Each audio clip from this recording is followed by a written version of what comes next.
Hey guys, this is Northville Tech.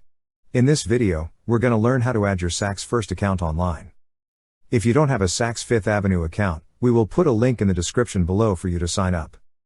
But if you already have an account, just open the website, then click Sign In. Now, sign in with your email and password.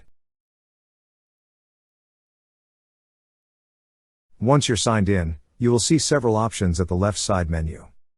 Click on the option that says SaksFirst.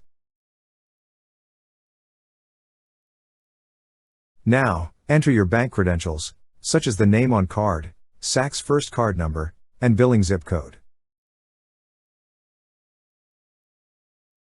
After entering, click on Add My Account. That's how you add your SaksFirst account online.